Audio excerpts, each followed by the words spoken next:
Good evening, Creed. Welcome once again to Mystery Playhouse. Tonight our stage has been taken over by The Crime Photographer, written by Alonzo Dean Cole, and based on the fictional character of Flashgun Casey, created by George Harmon Coxe, and played by Stats Cotsworth. Casey, ace cameraman of the Morning Express, covers the crime news of a great city. His adventure for tonight, the reunion.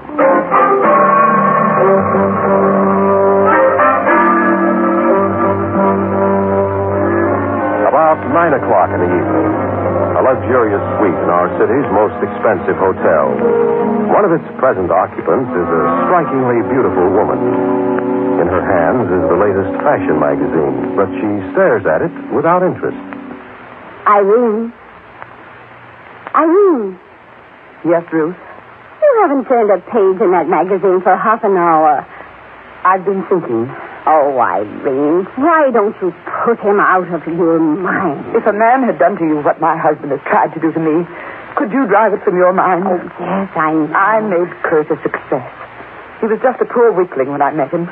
I made him a great sculptor. I made him rich and famous. Now he's repaid me. But he's not going to get away with it. Your lawyers will see to that, Irene. They've told you they can nullify that divorce Kurt got from you. When I think of the rottenness of it, don't anymore. Ruth, when you and I were in South America, the trip Kurt persuaded me to take for my health. Mm-hmm. All the while, he was establishing residence out of this state to divorce me for abandonment.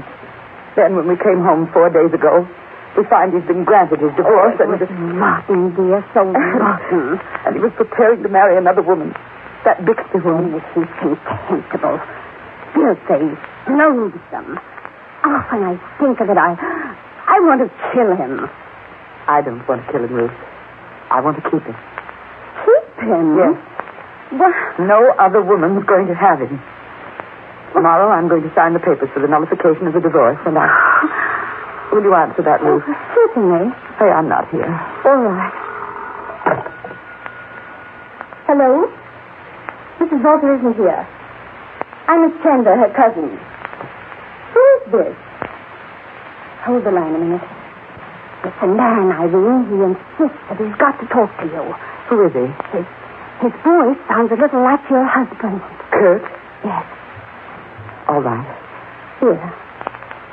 Hello, this is Mrs. Walter. Oh.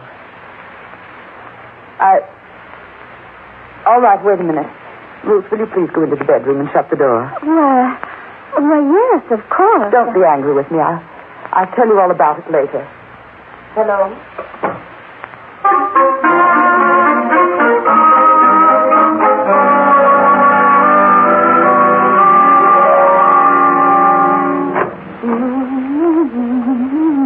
Oh, Ruth, forgive me for sending you out of the room. Irene! I'm going out. You've got to help me dress in the prettiest things I have.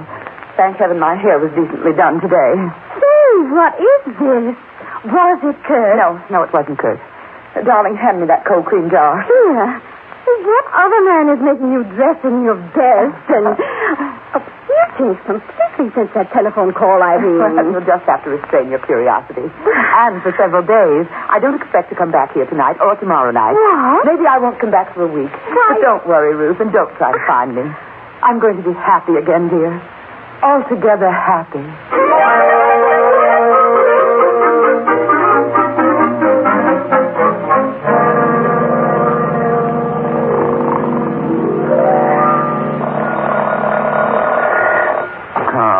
What is it? Hello? Casey, this is Anne. Who? Anne Williams. Nobody but that name here. You got the wrong number. Hey, Goodbye. wait a minute. What? Huh? Wake up, you dope. Wake up. Annie, huh? Now he knows it. What's the big idea of phoning at this hour? Right, Donald, listen. You've heard me speak of Ruth Chandler. Have I? Yes, you have. She went to college with me. And she's a cousin of the rich and very beautiful Mrs. Kurt Bolton. You mean the wife of the big sculptor? Indeed, I do. Now, listen, Ruth phoned me a few minutes ago and told me that Mrs. Walter disappeared 10 days ago and has not been heard from since. Yeah? Yes. Ruth hasn't notified the cops yet, so we're getting first in on what may be a good story. Well, give me all the dope, Annie. Give you. Ruth will tell us the story as soon as we get to the hotel. Oh, okay, Annie. I'll pick you up in about 20 minutes.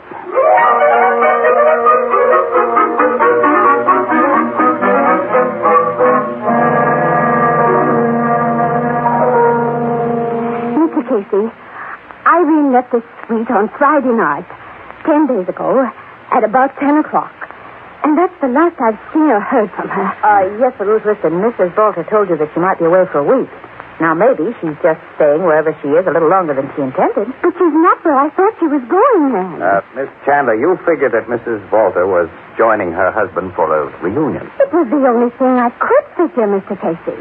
Until just before I phoned you this morning, I learned there hasn't been any reunion. You went to Volter's home? Yes. I talked to Mrs. Royce, his housekeeper. She told me that during the past 10 days, Kurt has been working almost constantly in his studio. It's attached to the house. And that Irene hasn't been there. Sure she told you the truth? Oh, positive. She and I are old friends. She wouldn't lie to me. Mr. Casey, do you think I should ask the police to look for Irene? No, I wouldn't. You know how women feel who've just been separated from their husbands. Maybe she just... Well, she might be. To say, is this photograph on the piano a picture of your cousin? It is. Mm-hmm. This was taken some time ago. About 15 years ago, soon after her marriage, at the time she was posing for the statue that made her husband famous. The sleeping goddess? You know about it? Yeah, I've seen copies of the original. I kind of like sculptures and paintings. So Mrs. Walter modeled for it, eh? Yes. Mm-hmm. Annie, this face isn't just beautiful. It's got power in it, real power. It has that, all right. No photograph can do Irene full justice. She has the most wonderful hair, Mr. Casey. True golden hair. Yes, Anne told me about that. And I've seen Kurt go into temperamental rages because he's a sculptor and not a painter. He couldn't reproduce her hair in bronze or marble, of course. Miss Chandler, when you talked to his housekeeper this morning, did you ask her where Walter was on the Friday night your cousin left here? Mrs. Royce remembered that he'd worked in his studio all that night until about 8 o'clock in the morning. He was doing some noisy construction work on a mole. Well, did she see him working there? No. He never permits anyone in the studio when he's working. Then he could have gone out for a while. Mr. Casey, I believe you have the same awful idea that I have. That Kurt might have slipped out of the studio unseen, met Irene somewhere, and killed her. Did you let this Mrs. Royce know of your suspicions? No. I even asked her not to tell anybody that I'd been out to see her this morning. I don't know why. I just did. Good. I'd like to talk to Walter before he knows a search has been started for Mrs. Walter. I just might catch him off guard. Just might. Well, let's go, Annie.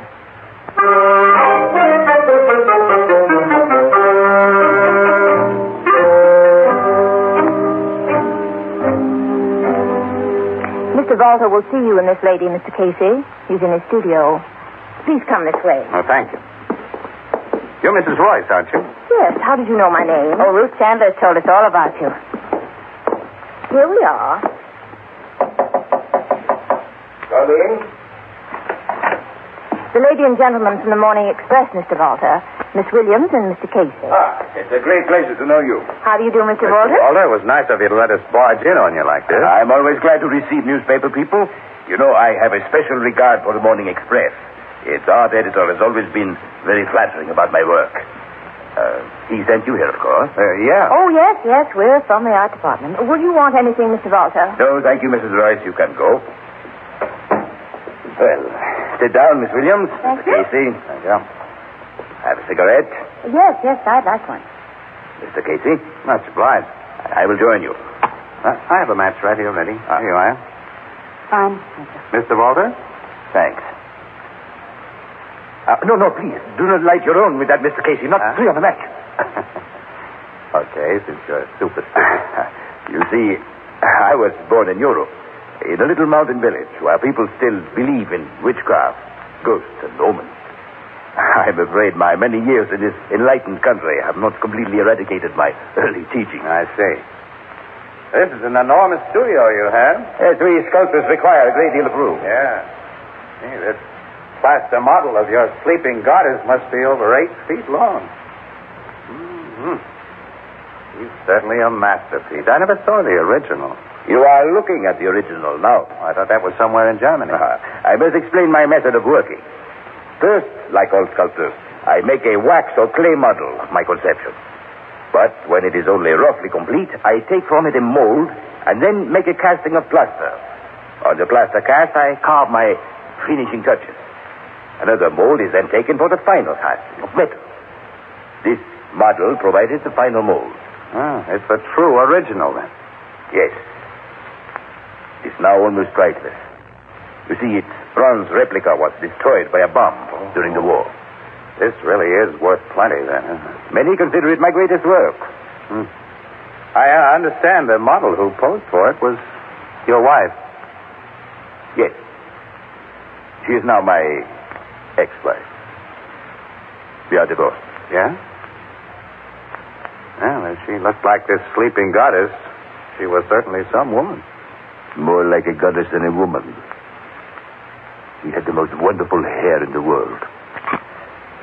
But it was not of this world. Let us not talk of her.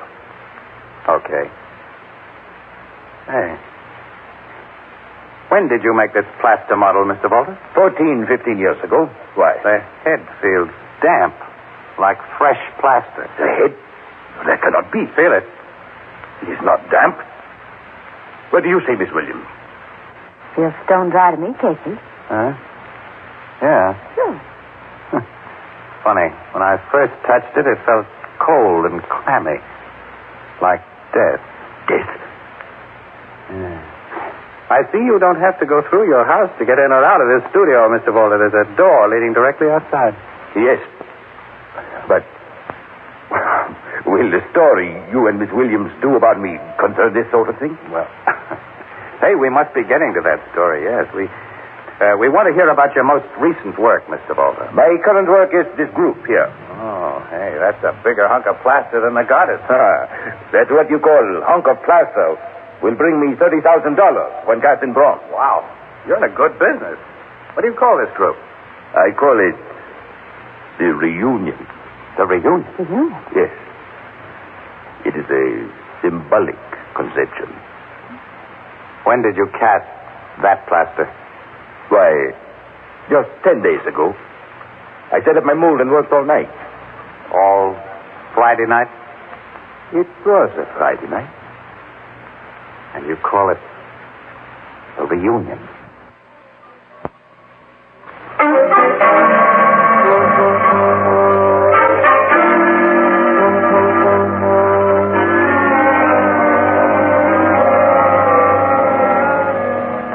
Here, Casey, the story you've just been telling me adds up to nothing more right now than a case for the Missing Persons Bureau. I'm a homicide cop. My hunch says this is a homicide case, Logan. Well, I have the same feeling, Captain. So have I. This police department can't take the drastic action you propose on the strength of mere hunches and feelings. I haven't proposed any drastic action, Logan, until after a thorough routine missing persons search has been made for Mrs. Volter. If she isn't found alive or dead within a reasonable length of time, well, I've told you where to look. You believe that she went to Walter's studio in response to his phone call through the door that leads there directly from outside, and he let her in, killed her, and hid her body in the mold he was setting up that night. Then he surrounded it with plaster. I think you'll find Mrs. Volter is in the model he so symbolically calls the Reunion.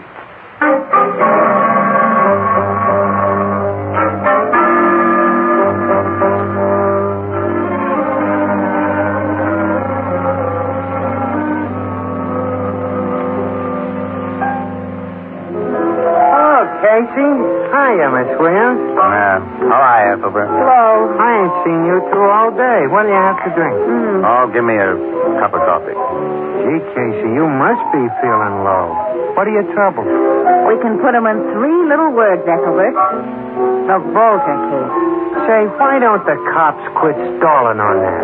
They're never going to find Mrs. Volter till they look in the place you told them to, Casey. Today, they did look for her in the place I told them to. You mean? Yes. I was wrong. Mrs. Walter's body was not in the plaster model of Reunion. In order to find that out, Logan's men had to bore holes in the model, and they broke it all up. Now Walter's going to sue the city for $30,000 he claims it was worth, plus additional damages for I don't know how. Oh, his lawyers are drawing up a swell bill of goods. Sure, and the worst of it is he's pretty sure to win his suit. Logan will probably lose his job on account of it. He gave the order to bore into the statue on the strength of my hunch. Gee, the poor sap trusted me because, well, by sheer dumb luck, I've given him a couple of good steers in the past. This time I let him down for fair, and how? Oh, Casey, he doesn't blame you. Yeah, I know that.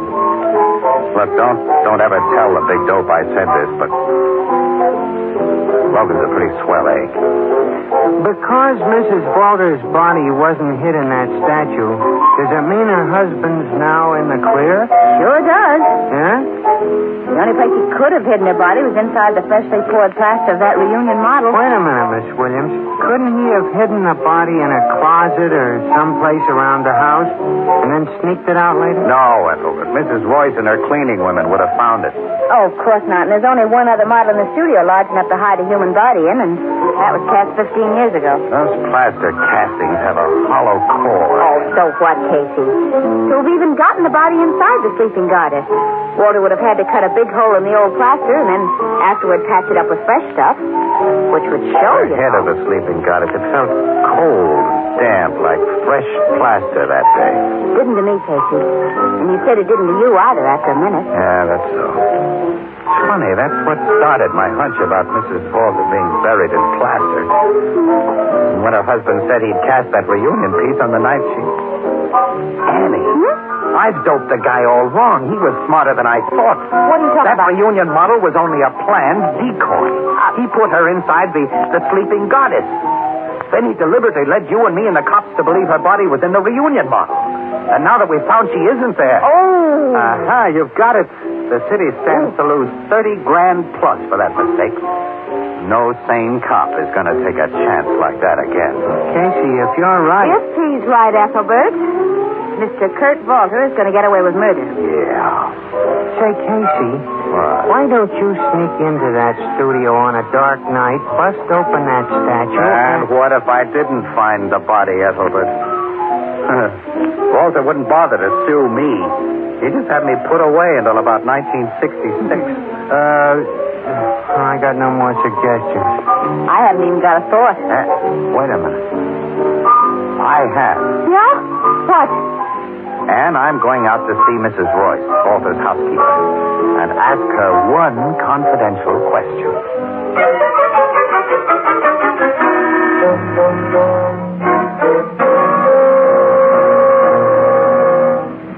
No, Mr. Casey. Since the night he made that plaster casting of his Reunion group, Mr. Walter has never gone into his studio after dark. I see. Oh, I thought it rather strange. He used to do so much work in there at night. Well, thanks, Mrs. Royce. Why have you asked me about that? I've been thinking. I was born in Europe, in a little mountain village where people still believe in witchcraft, ghosts, and omens. I've sometimes thought Kurt insane on the subject of Irene's hair. He couldn't reproduce it in bronze or marble. She had the most wonderful hair in the world, but it was not of this world. Yes, Mrs. Royce, I've just been thinking a kind of crazy thought.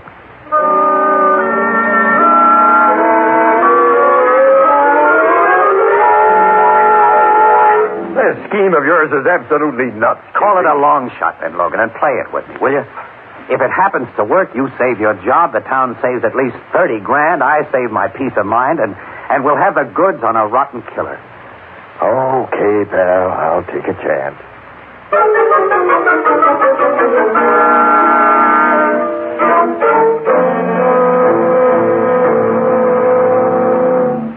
Good evening, Mr. Walter. Good evening, Mr. Walter. It is not evening. It is almost midnight.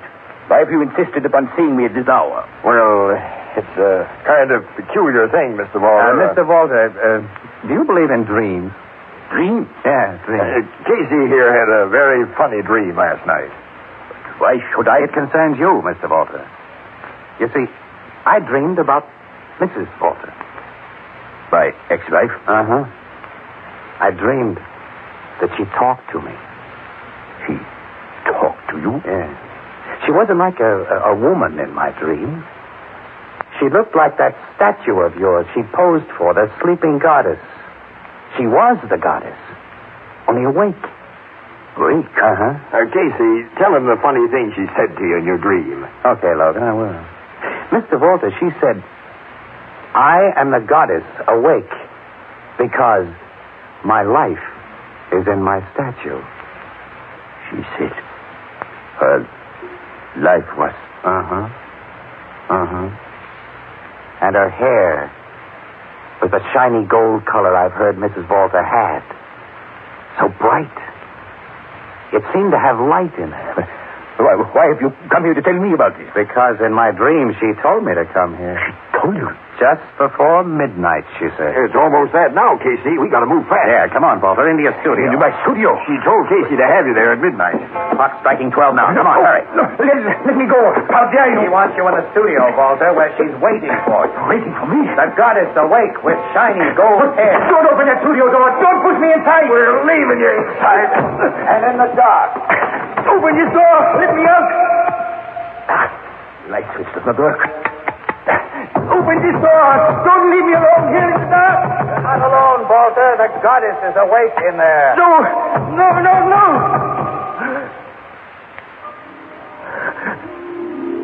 That golden light. That golden light. It rises, moves this way. No. Don't come any closer. I'm sorry, Irene. I had to kill you. You ruled me. I've been your slave. The slave of your will, your golden hand that knocked my heart. I had to kill you and hide your body in that sleeping goddess. I had to make you free forever. Don't come any closer. Forgive me. We've heard enough, Casey. All we need, Logan. Switch on your flashlight. Oh, Casey, I'm glad to have some light in here. You did a swell job, Annie. I was scared. You know that I was scared. I didn't like it being a ghost in the dark. You scared Mr. Kurt Walter a lot more, Miss Williams. He's fainted. You did? I figured all he needed was to see the shadow of a woman with a luminous wig rise from behind that plaster statue and walk slowly toward him. Casey, I'll never do this kind of job again. I'll never do it again. Minute. You're trembling, kid. Now, what's the matter? I don't know. I don't know. But you know what happened? What? Just at midnight. When you pushed Walter through the door and I went into my act, I got suddenly afraid. Afraid of Walter? No, afraid of her. Annie, what? Hey, What was that? Walter hasn't fainted. He's dead. Dead? Yeah. Dead. Hey, Miss Williams, you never got very close to him with that blonde wig of yours, did you? No. What is it, Logan? Look at this dead guy's neck, Casey. A single golden hair is wrapped around it, almost like a noose. A creep that rings down the curtain on the Mystery Playhouse for tonight. The Reunion, a crime photographer story written by Alonzo Dean Cole, is based on the fictional character of Flashgun Casey, created by George Harmon Coxe. Stats Cotsworth was heard as Casey, and Miss Leslie Woods played Anne. Until next time, creep. Good night. Sleep tight. This is the Armed Forces Radio Service.